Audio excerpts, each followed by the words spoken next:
Gents, I just want to pause the episode for a moment to let you know about the Strong Men of Value Academy.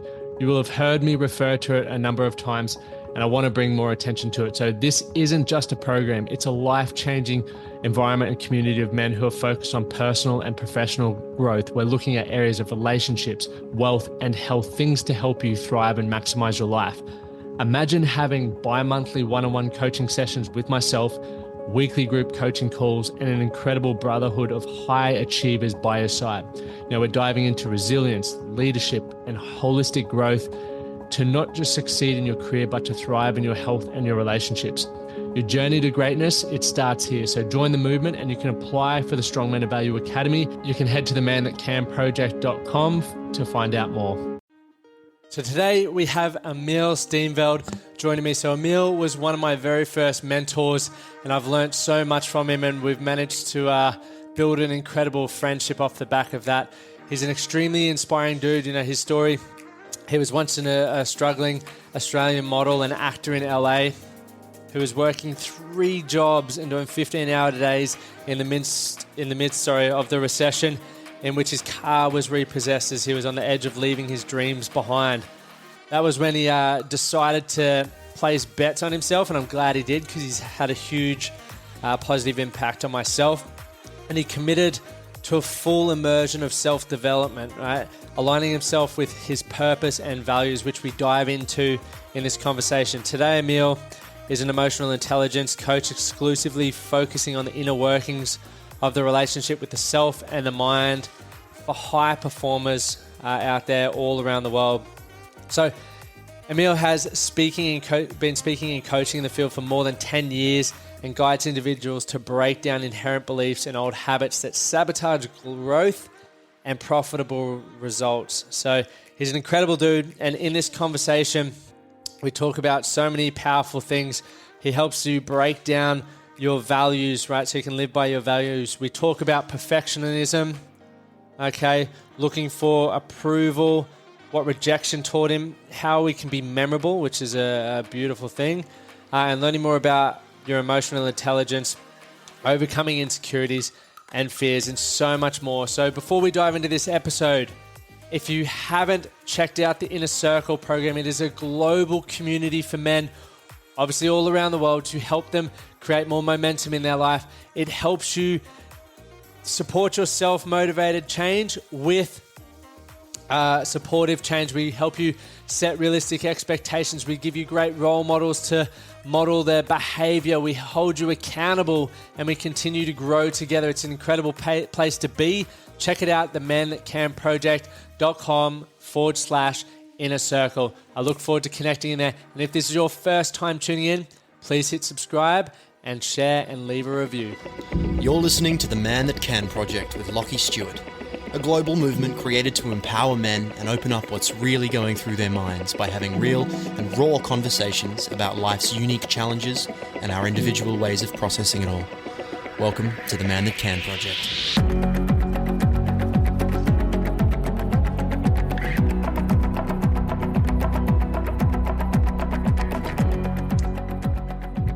Welcome back to another episode of the Man That Can Project podcast. My name is Lachlan Stuart, and I'm the founder and host, and I'm a men's performance coach. Today, I am very, very excited to have a great friend and mentor, Emile Steenveld, on joining us from Bali. You're still in Bali, yeah? Yeah, man. A beautiful backdrop behind you. But I was just saying to Emile before, Emile's someone I've wanted to have or invite on the show for a very long time, but for whatever reason, I've been scared to, because you're one of my very first mentors, and you had a huge impact on, I guess, the trajectory that I've managed to go on over the last couple of years.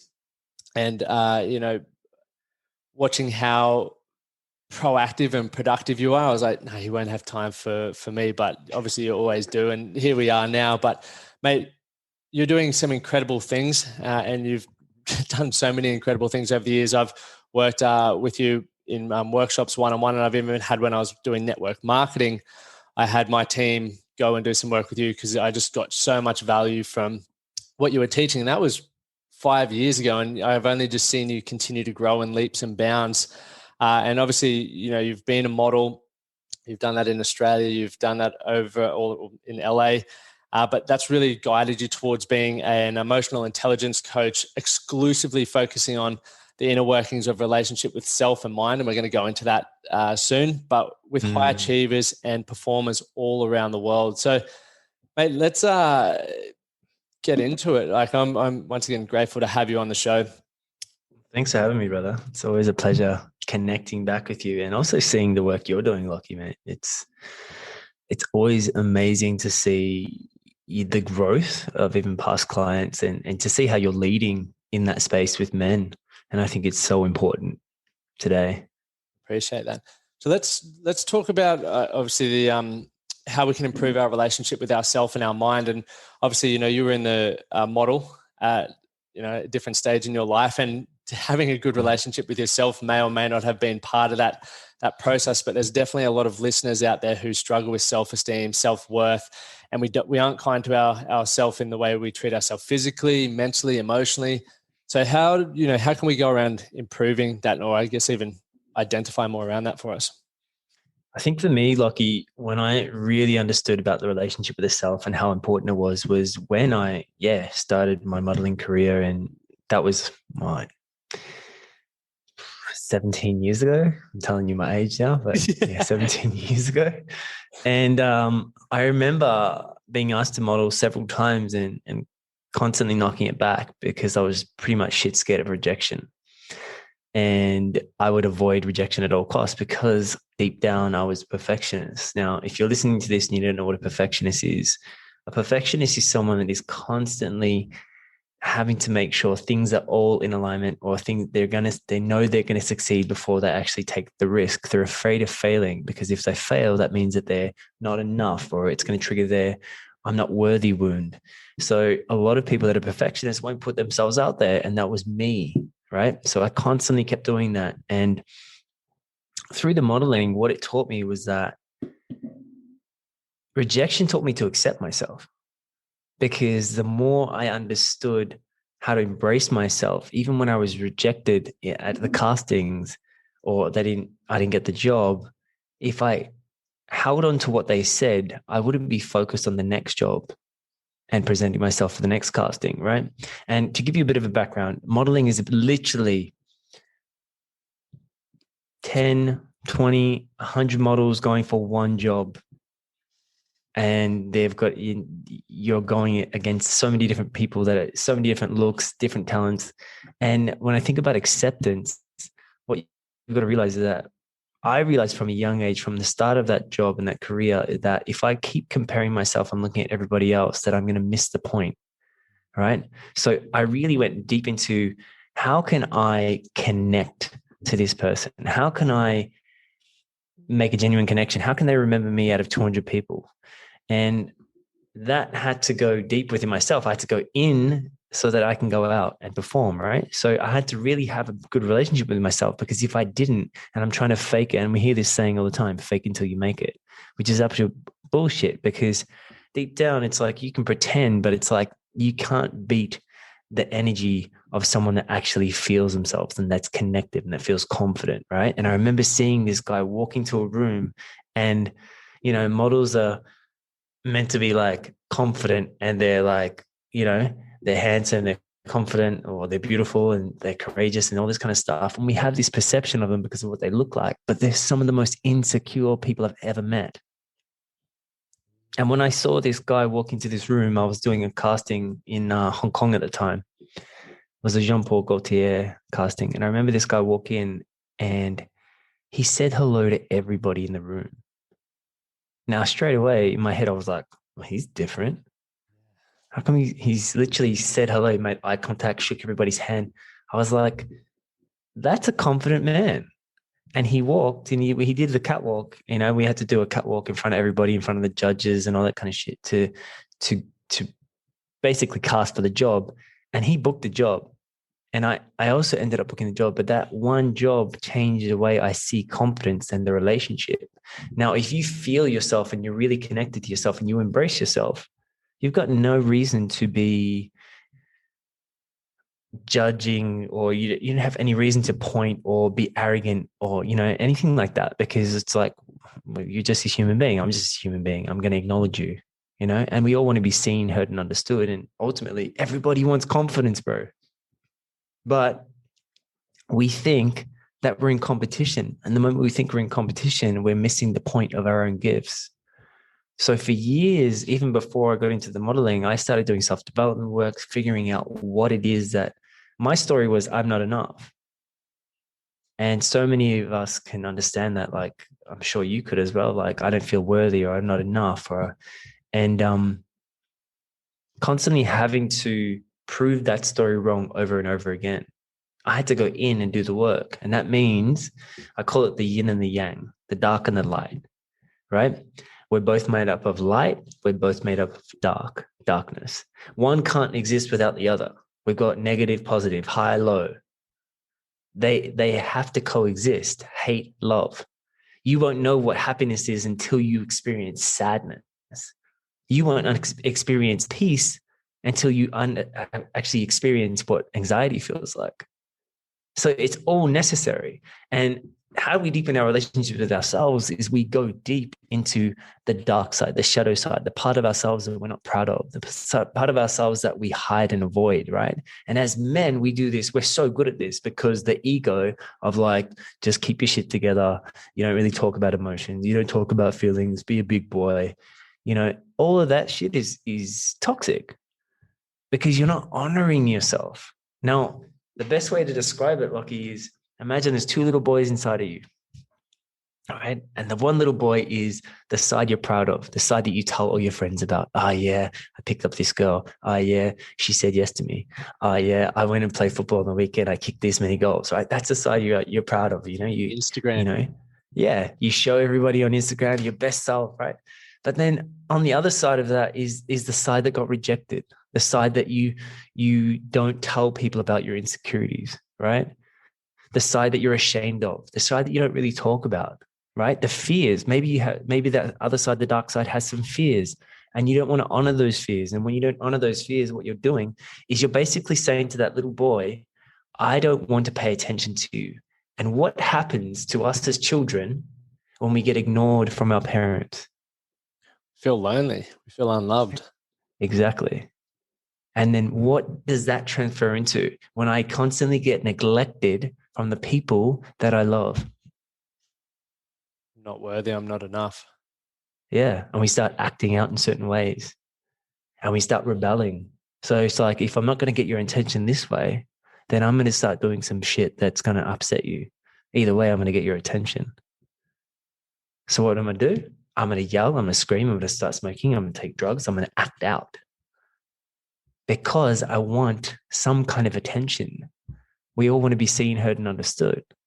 But if we're not willing to see ourselves and acknowledge that inner part of us, then we're never going to establish a healthy relationship with ourselves. I think that's such an powerful thing, to be seen, heard, and understood, and start with ourselves. And we've got a lot of dads that listen to this show, and there's people who may not be motivated to do it for ourselves. But if you've got children, even as you said, like when our parents may have neglected us, or we're passing that on to the next generation. So it's important for us to acknowledge that within and do the work on ourselves, even if it's not for you, if it's for your children, like to just break that pattern, because it does go back into, low self-esteem, self-worth, not feeling loved and worthy. And, you talk about the insecurities and the fears. Like, I thought I was nailing it. And I, like, the last 3 weeks, depending on when this episode goes out, but I had like a 3-week period where I was struggling hard. And then I went and saw a therapist, and she just went into the deep stuff.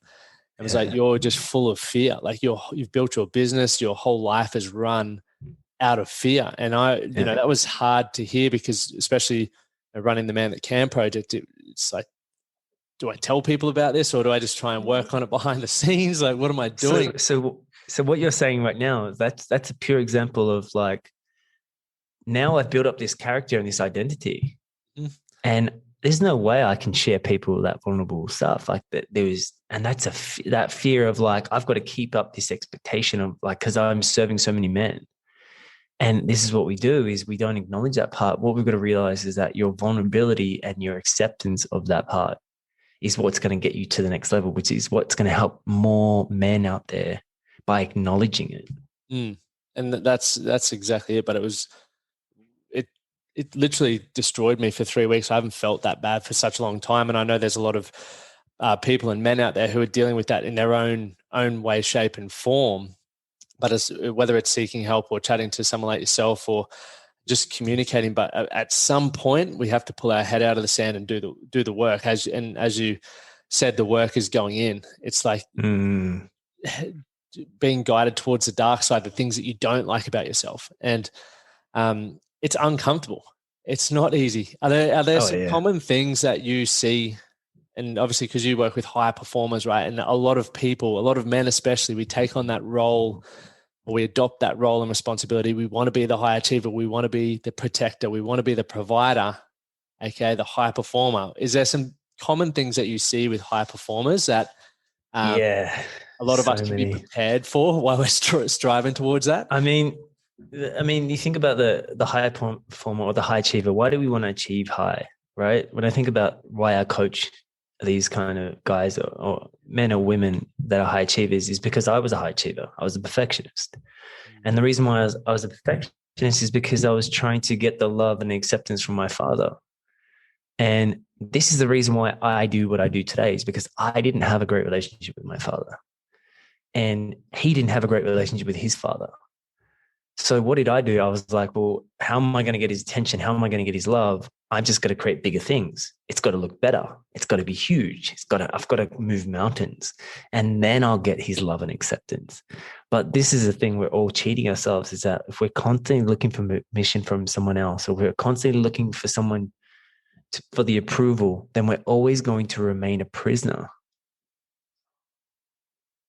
And so many of us, think about that. Whenever you're constantly looking for approval or looking to prove someone, you will remain a prisoner. You will never be free. And you will always look outside of yourself to get that validation. So most high achievers, high performers, what they'll do is they'll kill it. They'll kill it in business. It'll look amazing. But then they'll get to a stage in their life where they literally will be like, I'm disconnected from my purpose. And it's because they're not choosing the purpose from the most authentic place. They're choosing it from a place of their mind, which is what they think. If I achieve this, that will give me the love and the acceptance and the gratitude, that feeling. But it's not, because it was never in alignment with their values. They did it because I'm trying to prove my father, or I'm trying to get that woman, or I'm trying to get the ideal partner, or I want to be liked, or I want to be loved. And a lot of high achievers will do this to the point where they burn out. They don't know when to rest. They don't know. They think bigger is better. They think more money. And once I get more money, then it's going to be sweet, because then my friends are going to adore me even more. And then I'm going to get more girls, or I'm going to get the ideal partner. And they end up having, if they're married, pure example, if they're married, they'll be disconnected from their kids, or won't have a great relationship with their child, or they won't have intimacy with their partner. Or if they're single, their relationships will be transactional. They'll be killing it in their business, and they're doing so well, but they're actually lonely. So they just meet girls, go out with them, have a good time, but they're not really deep connected relationships because they haven't connected with themselves. Another thing is that they can be the responsible ones. So it's like, I'm going to take responsibility for everybody and take care of everybody except for myself. And I do it with money. So there's so many traits of high achievers that it's like, yo, you need to check in and go, what am I really doing this for? Why am I really going out there and busting my ass for? Because if you've got no one, if you haven't connected to yourself and you're not sharing it with anyone, you're going to be really lonely. It's fun. As you were speaking that, I felt like you were profiling a part of me then, because I know, and I was saying this only on a podcast episode today, actually the one that came out. But when I feel like I'm in Brisbane, I'm in the fast-paced city, the environment's different, and you see the nice cars going past, you see all these, people that you perceive as successful because of the way they dress and everything like that, but maybe the watches they have, and it makes me then go, well, I need to do more. I need to get the car. I need to, what I'm doing is not enough.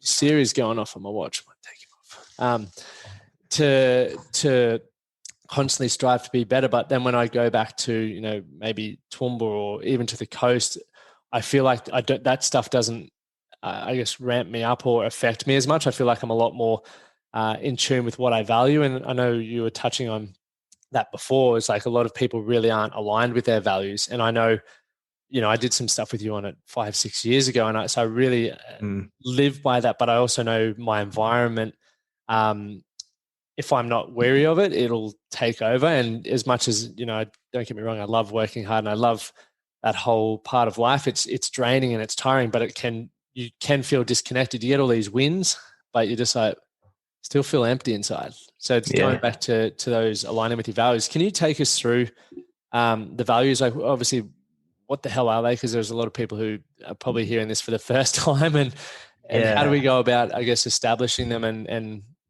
why is it important? So your values is basically your house. It's how you make decisions. It's how you build relationships. It's how you build careers. It's the energy. It's an internal energy source that never runs out when you're in alignment with your values, right? When the moment you feel drained or you feel tired or you're constantly hitting walls and you're trying to force it, which is the masculine, trying to force an outcome, is when you're not in alignment with your values, right? We think as human beings that in order for us to create these massive goals or this and that, it has to be hard or it's going to take huge amounts of work, which it is. But if you are in alignment with your values and you know your values, then you will create so many more outcomes in your life that fulfills you versus you ticking off a checklist, right? So what are values?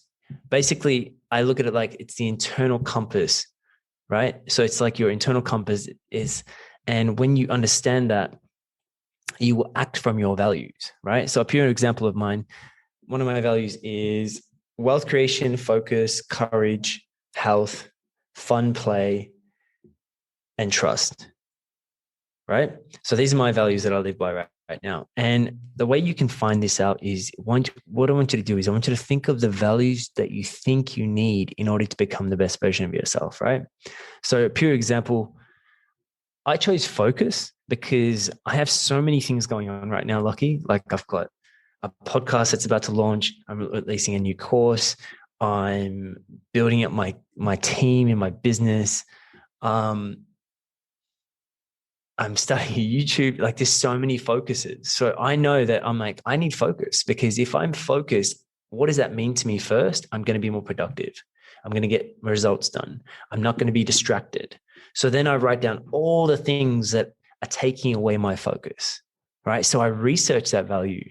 And what you want to do is you want to master the value. So a quick exercise for the guys that are listening right now, what they can do is they can write down 5 people that inspire them, right? And what I want you to do is write down 5 traits or values for each of those 5 people that inspire them. So you will have a total of 25 values, right? When you write down the 25 values, so 5 values for each person, then you'll have 25 because it's 5 guys or 5 women or a mixture. What you're going to do is you're going to start to see a trend. So you might see, oh, this guy's ambitious or he has integrity. And then the next person has honesty. He shows up, he's humble. Like there's going to be a synchronicity in the values, right? And what you want to do is you want to choose 5 of your top values on that list that speak to you. And if you were to master those values, what would that do for your life? How would your life look different? How would you start living? What would you be creating? What excuses would you stop making? Right? And when you get the values right, what you want to do is you want to take the top 5 values. You want to ask yourself, what does the value mean to me? How can I action it on a daily basis or a weekly basis? But it has to be action. With no action, there's no result. If you want to counteract behavior, you want to choose a value that is going to counteract that behavior that you're not proud of or that's not getting you the results that you want to get in life, right? So another thing, play and fun is a value of mine. People will be like, well, how is play and fun a value of yours? But I'm like, because it's so important that everything that I do, I get to have fun with it, right? I love what I do. But if I'm not having fun, then why am I doing it? So it has to be playful. I have to be able to go, how can I bring play into this? Even when I create videos now, I'm going, how can I bring play into this? How can I laugh at myself? Right? Otherwise, if I take the shit too seriously, I'm missing the damn point again. Right? So another thing, health. What does health do for me? If I am at optimal states of health, like right now, like I had a nutritionist, he created me a full eating plan. I have a chef that comes to my house 5 days a week, makes me the food based on my energy levels, because I know if I have more energy, then I'm going to be making better decisions, and I can put that energy into things and create more and also be in a better mood. The healthier I am, the wealthier I am, right? Because at the end of the day, you can create it all and it can look good. But at the end of the day, if you're feeling burnt out and tired, you're not going to be able to experience it and be present with it, because you've constantly just burned yourself out. And this is what so many high achievers do today. They go, I'll sacrifice myself for the achievement and the goal, and I'll get it and I'll smash it out. And I feel good for a moment, but I can't even feel it. I can't even experience it. And this is where the blockages come. This is where the sickness comes, right? Because you're not honoring parts of yourself. I've had clients that are like, yo, I can't get out of bed. I'm like, yeah, because you've burnt yourself out and you haven't listened to yourself. You haven't listened to your body. You haven't paid attention. Now you, lucky bro, for 3 weeks, your body was telling you something. So like, and you're like, oh, but I'm just going to keep going. And then even you doing the work, even the same as me, sometimes I'm like, yo, I just need to step back. Right. And what you realize is like, when I step back and I actually just sit, or I speak to somebody about this, or I express it, that is part of your healing. You acknowledging it is part of your healing. And so many of us don't do that. We don't want to acknowledge it because we think it's weakness. But that weakness, if you embrace it and you heal it, is going to be your power. Because there's no fear now. I don't have fear about going to it. And if I don't have fear about going to it, then it doesn't have power over me. It's a big one to take in for that, because it's like, it's such a hard thing to do, is to acknowledge a lot of that stuff. And especially, you know, high achievers, it's something that I want to be. I think I'm striving towards, but obviously as, I guess, that stepping stone along the way, you feel like you've got more responsibility, you've got more people looking up to you, so you can't show the weakness. But as you mentioned before, it's like we all have those moments where we're like, oh shit, I haven't been listening to myself, I haven't been listening to my body, and now I'm struggling. And it's important to, I think, you know, whatever roles, I work with a few lawyers, and they, you know, it seems to be an industry where they struggle to talk about these sorts of things because they're like, I don't want to show weakness. Oh, you'll get eaten is the common thing I always hear. And you're like, and I get it. And it is like, I've worked with lawyers as well. And I think it is about your environment, but you've also got to admit, you know, this is why having a coach or having a mentor or having someone else that you can speak to in a safe environment is so important, because so many people don't express. And when you don't express and you hold in stuff that needs to come out, what happens is it builds up in the body. And this is where the blockages become, right? Our emotions, thoughts, feelings, they're not regulated. And it's like a kettle, right? I always do this sound where I'm like, and it's like about to burst, right? And when you express, like the moment you express and you have a great conversation with someone that listens to you, or someone's able to break down what's been happening in your mind because you've complicated so much, because this is what we do. We complicate shit. Only then we come out and we go, I feel so much better. And then we do the same thing again. We're like, oh, and at the same thing, a lot of high achievers, and you are a high achiever, Lucky. Like, I've seen the way you do like CrossFit and shit. Like, it's like you go extreme, bro. And the thing is, it's about understanding that, but also giving the body grace, acknowledging the self for the small things, right? I never would acknowledge myself unless it was huge. And that was one of the biggest mistakes I could have made to myself. When I started to acknowledge myself for the small things, I was so much happier with myself. I was getting better results and improving faster because I wasn't waiting until I got the big thing. I was acknowledging myself for the small things, the simple things, because it's the small and the simple things that make up the big things. So So could there's even, not this high. so even like, I guess, acknowledging the small things, could that be like, I'm proud of myself for reading my 5 pages today, or Absolutely. going to the gym, or doing those things that often are a stepping stone on the way to the bigger picture generally. Yeah. So many of us, what we do is we compare based on what we're seeing on social media. Oh, So yeah. I haven't done as well as Tommy, or Tommy's like got up and he's at 5 o'clock in the morning and he's already read a book and done his meditation and killed 5 clients today. Like, it's, the thing is, we've got to step out of the comparison and competing with people online and people that we see. We don't know what's happening. You have no idea what's happening behind the scenes, right? And the acknowledgement is what you can do. Like you said, you're doing that every day on a daily basis. I literally thank myself. I give myself thanks. I do my meditation. I think about what I'm creating. I think about how that feels. And I think about, in my meditation, I do this visualization where I literally meet the best version of myself, and I see him and I see how he walks and how he talks and how he greets me. Right. And when I'm meeting him, I'm like, wow, it's done. He's already on his way. And then I literally say, thank you. And it's like, it sounds weird because you're like, you say thank you, but it's like what you're doing, is we have such an inner voice that will criticize. Naturally, we go to negative thoughts. Naturally, we're the first ones to criticize ourselves. Oh, that's not good enough, or that's not this and that. And it's just a pattern, right? And I'm really training myself to really acknowledge myself on a daily basis and go, what did I do well today? Instead of focusing on all the things we don't do, because that's what we can naturally do. What did you do well? What can you acknowledge? What are 3 things you can acknowledge yourself before you go to sleep about? And then in the morning when I wake up, it's like literally do my meditation, sit with myself. When I sit with myself, that's me telling my inner child, that dark side, that I'm here to see you. I'm here to listen to you. I'm here to be with you. Like, so many people think meditation, oh, I don't know how to meditate. But if you can sit and breathe with yourself, even if you start with like 5 minutes, that's putting into your self-worth jar. That's putting into your confidence jar. That's putting into your trust jar, right? Now, so many people are spiritually broke. 100%. And they're like, I've got the achievements, but I actually don't feel anything. That's the saddest thing I see. It's yeah, I can.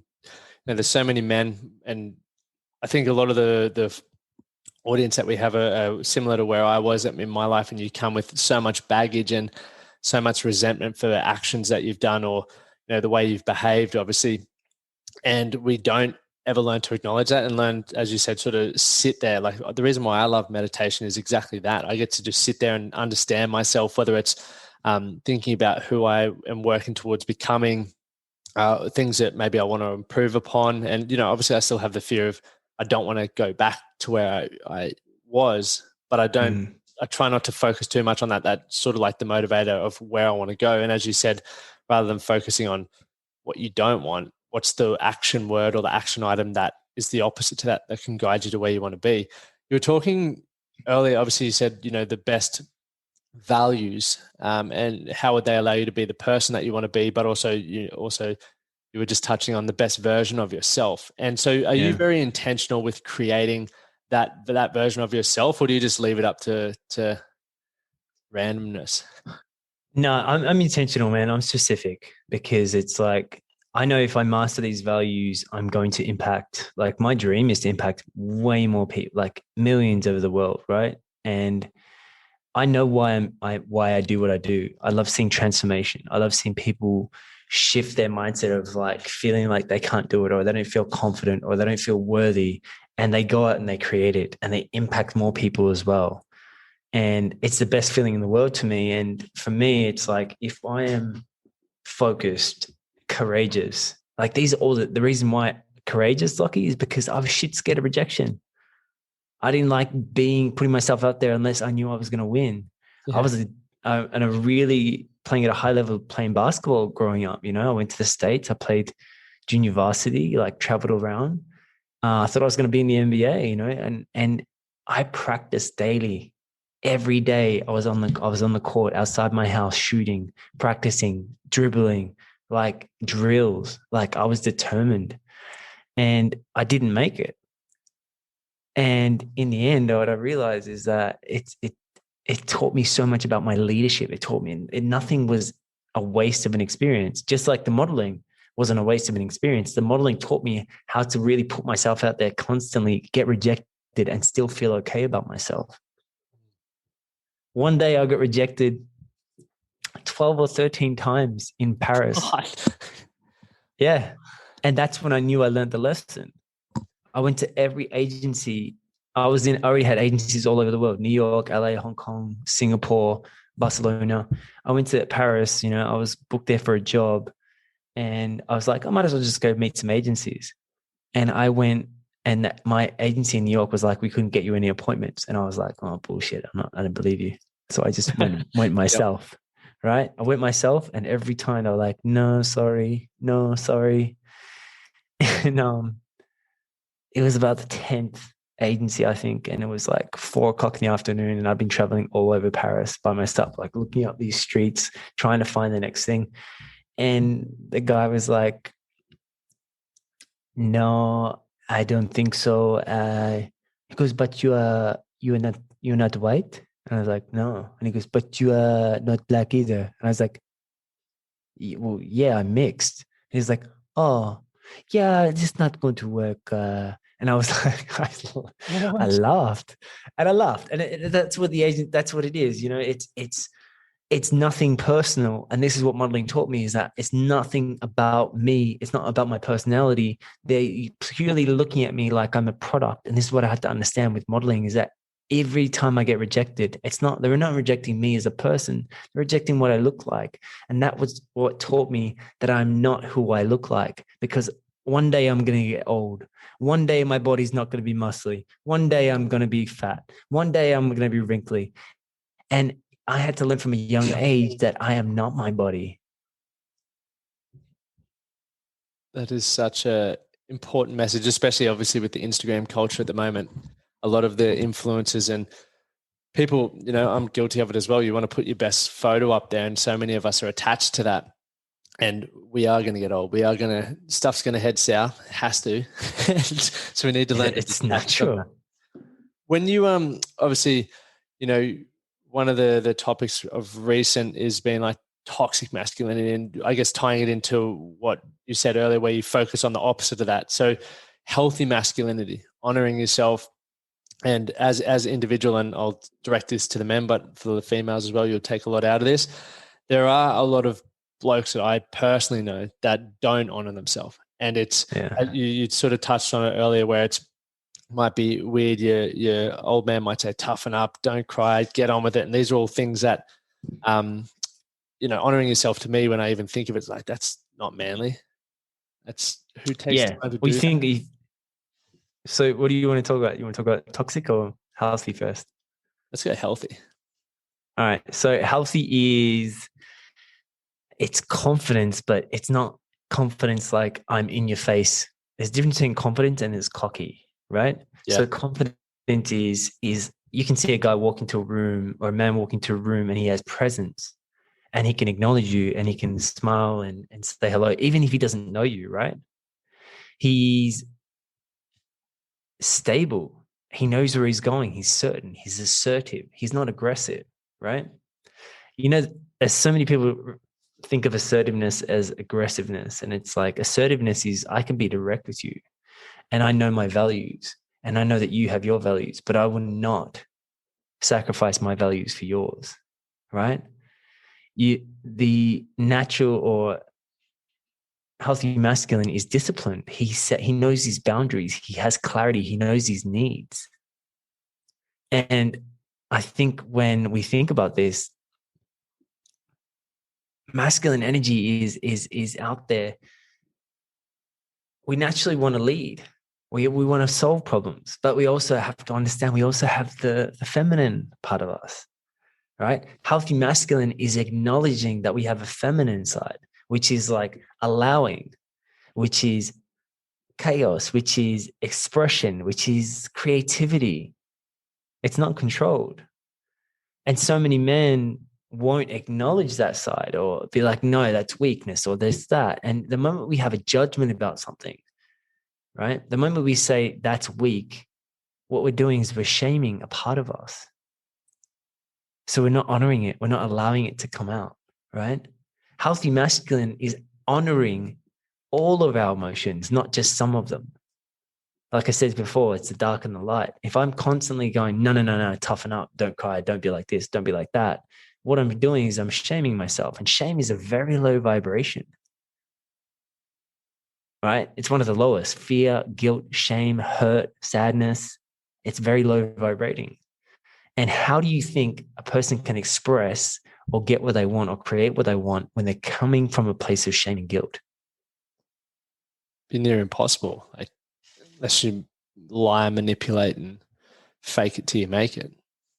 Yeah. But it's a lie. It's not real. Like the whole boasting, like, look what I did. Da, da, da, da, da. Yeah, cool. You can acknowledge yourself.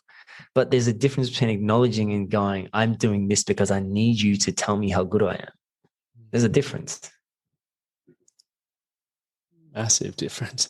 And the confidence versus cocky. I think there's also,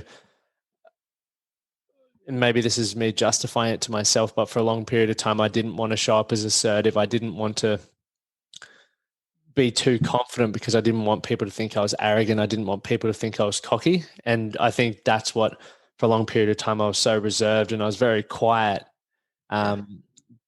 purely out of fear of how, once again, I guess it goes back to, as you were saying earlier, the comparison and perception.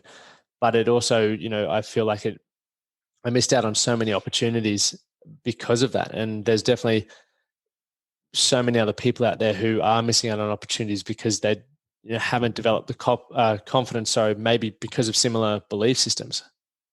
So many. Like I literally, like I used to play cricket as a kid and I was really good. Like I was 8 years old playing an under 12 side. I was a bowler, really confident with my bowling. I remember being in the nets and I was bowling and my dad was watching, and you know how you line up and you go and you bowl, and I remember bowling out this guy 3 times in a row and I was like, hat trick, too good. And I remember going, really I was 8 years old, right? But I was cocky. And I remember my dad saying to me, don't be cocky. And I heard that. And what I made that mean was, don't ever acknowledge yourself out loud. And from that moment on, I let my game speak for me and I didn't acknowledge myself. And I didn't know that I made that agreement with myself, because what we do, we make agreements with ourselves, until about 20 years later. No. About 14 years later, when I was doing my self-development, like I was doing my coaching course, and I realized that I don't acknowledge myself because I thought that would be cocky.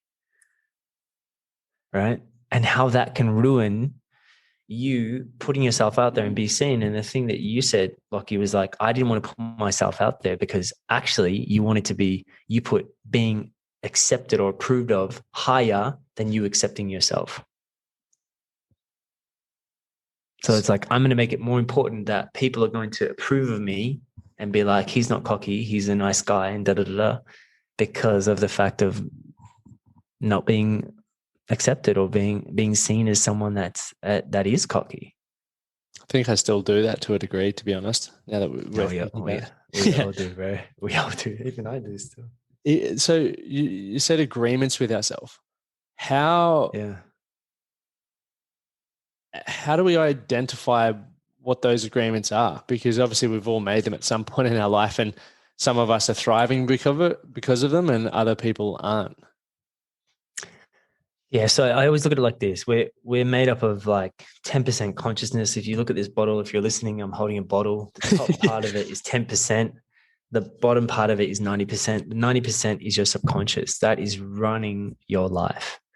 And so many of us make a hidden agreements and stories up based on how we were treated as children. And it might be a story like, I'm not enough, or I'm not smart enough, or your dad said that you have to get A grades before you can get attention and love. So you're like, you became an A grade student, you became academic, and you became very structured because that's how you receive love, right? And how you find out about your agreements or your stories is if you figure out where are you hiding, avoiding, and pretending not to know things, right? So you think about this. Where are you hiding? Where are you not putting yourself out there? Where are you making excuses or sabotaging yourself? Because there you're going to start to see exactly the stories, I call them PCCs, the persistent complaints, concerns, or critiques that you're telling yourself every single day, right? And you may wake up in the mirror, wake up in the morning and you wake up and you look in the mirror and you go, I'm tired, I can't be bothered.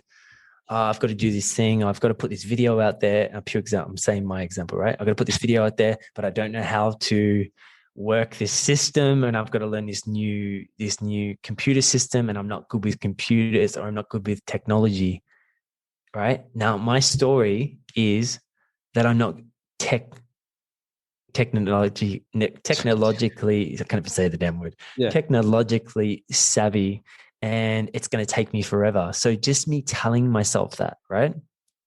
It's going to. So what do? I avoid until at last minute, because I have a team waiting on me to shoot this damn video. Yes. They're like, where's the video? And I'm like, it's coming. Right. And, and it's the avoidance, or it's a sabotage. And I know that this is the thing, Lockie, bro. Like, for years, even before like coaching, like I was a model, but when I became a coach and I had to put videos out there, I would shit myself constantly because I hated the way I spoke. I hated the way when I got on camera, I wasn't confident in it. And again, you try and fake it till you make it, but on a camera, you can't hide shit. It just sees you as you are. And I had to really understand that it's like, for me to be confident in anything, I had to really embrace the imperfections. I had to really be okay with making mistakes and learning from that and going, how can I grow from this experience? Right? Make a mistake. Cool. What can I learn from that? I'm learning more from my mistakes than I am from my winnings. Right? And I've got this saying above my bed that says, I never lose, I either win or I learn. And that was to counteract me trying to make sure it's perfect before I can start. It's awesome. So good. Learn more from our mistakes and the winnings. Such a powerful thing. And this sort of ties back into everything that you've touched on, of understanding your core values, taking time to just be with yourself and stepping into the dark side, but also acknowledging the light side, right? From being able to learn from your mistakes and or your winnings. Like, that's how you get feedback to improve. And a lot of us are so much more brilliant than we realize. We've a lot of your life journeys, as you mentioned, the mistakes and the rejection and the comparison have made you the man you are today. And a lot of men out there have just as much value to give in their own way, shape, and form, but they just can't get over that first hurdle of looking within and doing that inner work. But obviously, a few of those tips that you've given about learning to embrace the dark side, acknowledge it, and reflect upon it, and then obviously start identifying the man or the person. I'll say the man. I always end up saying men, but the man that you want to become and that ideal self, and then putting some things in place to, what skills do I need to develop? Who do I need to hang around in order to best support that? And a coach. Get a coach or a mentor, right? The best and most successful, like, you see athletes out there, they all have coaches. Why does Michael Jordan have a coach? Why does Tiger Woods have a coach? He's the best in the world. Why do they need a coach? Because they're there to point out their blind spots. They're there to still keep, evolving with them and getting them to step out and grow, right? Like Michael Jordan, he had a coach. He had Phil Jackson. Phil Jackson, what's interesting, in The Last Dance, I'm not sure if you've seen that documentary, but in the last dance, Phil Jackson was learning about Buddhism and learning chemistry of the mind and how to orchestrate a team. Like, how do you manage a bunch of superstars? You're going to have to understand yourself. You're going to have to understand the ego. He knew that Dennis Rodman is crazy and is like an amazing, like one of the most amazing rebounders in the game, but he's nuts. He knew that he had to let Dennis Rodman go and party for a day, and he knew that he would come back because he allowed him to do what he needed to do. Right? Yeah. So, like, the thing is, he had a coach that understood him. And when Michael Jordan felt understood, he played even better. He felt empowered. He felt seen. He felt in charge, right? The moment he had other coaches, or like the biggest thing I didn't even know about The Last Dance is that so many issues he had actually with the owner of Chicago and the general manager. And what's crazy is that even though he was the best in the game, he was still getting controlled in some sort of way. Like there was still people above him that were, pointing him out and like going, you have to do this, or we're not going to do this. And, we all go through our struggles, but what gets us through that is having a coach, having a mentor, having someone we can speak to that we can confide in, because it is the most important thing when you can actually feel heard by somebody, when somebody's on your team and rooting for you and going, hey, let's go together. Let's smash this out together. I've got your back. 100%. And even just on that, I was going to do a video after this about like self-motivated change versus obviously, I just call it supportive change, which would be getting yourself a coach. And there's a lot of people who go, I'm going to change myself. I'll invest the time in listening to podcasts, or, even if people sign up for online courses that are self-paced and then they just drop off, because most people, and the reason why I want to share this is because most people do struggle to get motivated and hold themselves to a new standard. Like it's all well and good because more often than not, it's more affordable to get those online courses. I offer them as well, but it's like, I see people drop off, and it's really, you get what you pay for. And if you're truly committed to, I guess, being that best version of yourself and whatever that looks like, eventually you're going to have to invest in yourself. And unfortunately, where the base that most people are coming from, we've come through a schooling system where we've had our hands held. We've been dropped off to school and we're not allowed to leave till 3 o'clock or 4 o'clock. So there's nothing else to do. Whereas here we've got so much opportunity. We can catch an Uber, we can turn on Netflix, that it distracts us like crazy. So for those out there listening, if you're at that point where you want change, and, as Emile was saying, get yourself a bloody coach, but also be honest with yourself with where you're at on that journey. If you are just going because of a price point, or maybe you're unaware and you think you can just create change for yourself and your previous results don't match up with that, it might be worthwhile going, righto, it's time to get serious. It's time to put my money where my mouth is, or even my time, or whatever it is, because, otherwise you're just going to keep repeating that cycle, which ties it back into what you were saying earlier, Emile. It's not good for our self-esteem or self-worth if we keep supporting the bad habits that we have about ourselves. And it might be, I never finish what I start. I can't, my biggest one was I can't change who I am. I just accepted that I was that guy I was 8 years ago. But I'm wrong. And the thing, you go. No, go like. The thing is with getting a coach versus like just doing it yourself or reading a book is that your mind is so good at negotiating. In fact, the moment you get into negotiation, it's going to try and find the easiest path, right? It's that's what it does. It just finds instant gratification. Let me get hit. Let me get the dopamine hit. Let me just have it easier. I'll do this. I'll do this course without a coach, because then I can do it at my own pace, which is you trying to control your shit again. Yep. And at the end of the day, it's all good. Yeah, I signed up for this course, and you get all pumped, and then a week goes past and you're like, well, how's that course going? How's that discipline going? How's the results? If you want to get different results, you're going to have to do something different. You're going to have to act differently. You're going to have to want it badly. And this is why when you get a good coach that you resonate with, that actually is in the position that you want to be in, that's when you know, right? Like, see where that coach is at. Who have they helped that's similar? What have they done? Really, in your heart if that person resonates with you. And that, and even for the guys listening, there's a reason why you guys are listening to Lockie's podcast. It's because of the fact that he's showing up in that space. There's something you can relate to him with, right? And I think it's so important, right, these days, that we really do honor that part of ourselves, that we can receive, that it's okay to ask for help, and that it's not weakness. because so many of us men have this hard time struggling to ask for help or speak in a deeper manner where we're like, yo, this has really been troubling me, and that is actually, that's strength when you really honor that part of yourself, right? Not the other part. It's easy to hide and avoid it. Easy. That's awesome.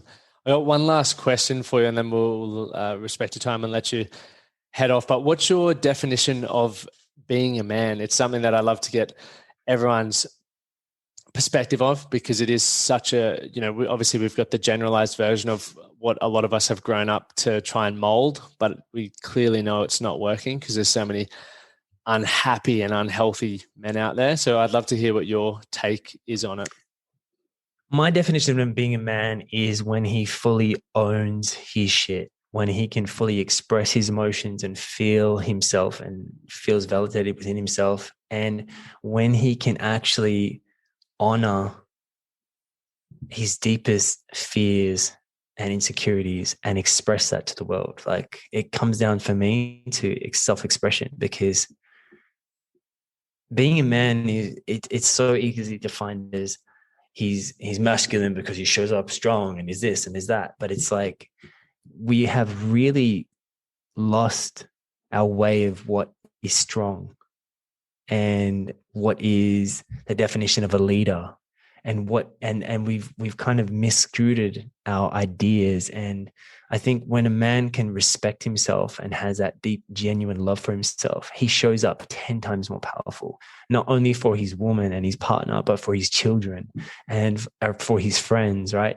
He can respectfully hear somebody disrespecting and then still call someone out without being egotistical, but being a leader, and I think that's what my definition of being a man is about. It's powerful, man. Very, very powerful. So finally, where can people find you? I'll for those who have been listening along, I've written down so many notes. So even the questions around the finding your values and all that, I'll put all that in the show notes so you can do it, and I'll attach all of Emile's links there as well, so you can just one click away. You can find me on my website, which is www.emilesteenveld.com, or you can go to my Instagram, which is @Emile Steenveld. Epic. And soon you'll have the podcast coming, yeah?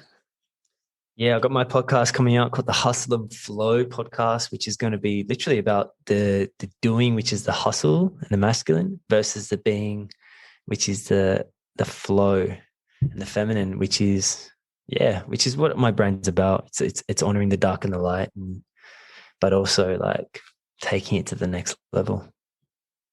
Well, I'm excited to listen to it. I'm going to get so much value from it. I've taken away so many notes from this conversation. My mind's blown. So, Matt, I really appreciate your time. I know you've got a lot on your plate, but thank you for sharing everything that you have. And gents, wherever you're listening around the world, or even, we do have ladies that listen as well, reach out to Emile. He's got so much to offer. And as mentioned, you can find him on the website, Instagram, and the podcast coming soon. Thanks, brother. Thanks for having me.